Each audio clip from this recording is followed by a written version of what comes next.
Hey, what's up, everybody? It's currently Thursday today, and I'm looking at a potential trade for Euro USD. Right, so first things first, I've realized that this market has been buying for a pretty long time, and that we have some gaps to fill towards the downside. That is why I drew my demand areas. That is where I think the market is going to head to next.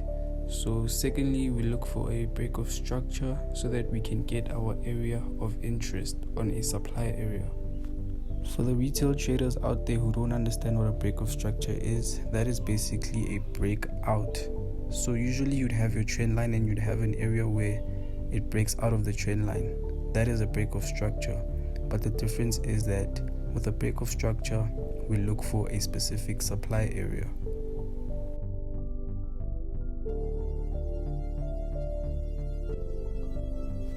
Alright, so let me give you guys a more in-depth explaining of what I mean. So as retail traders, you usually see a trend line which is going to lead into a breakout and a retest. But the difference is with supply and demand is that the retest is by the supply area.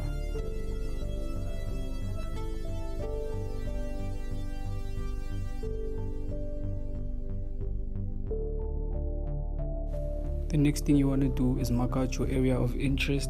Having an area of interest is very important because it means that you won't just enter the market in any random place. So it will give you kind of more discipline to wait for your entries to actually trigger to where you want them to, and not just being in a rush to enter anywhere and every time.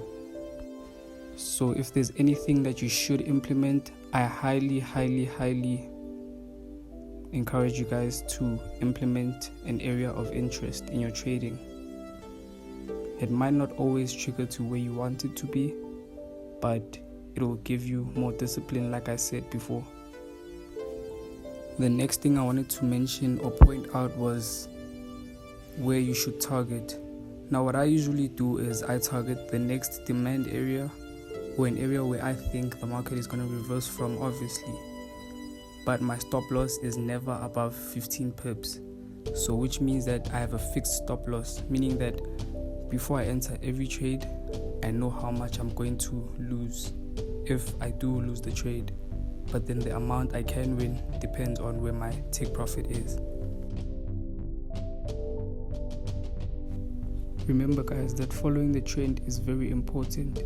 This should actually be the first thing you do before you do anything else or before you analyze anything else.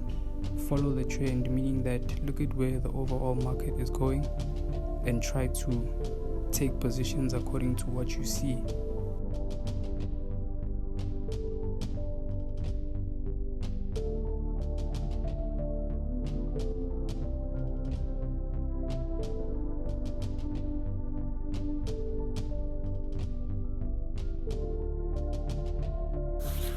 Yo guys, I thought I should update you guys on this trade. As you guys can see, it did not trigger us in, so we didn't get the pullback to get into the trade. This is one of the worst things that happened to me, but I'm glad to know that my strategy works. And as you guys can see on the 4-hour time frame, that it has completely melted. 2-hour take profit, but as part of the game, it happens. Catch you guys in the next one.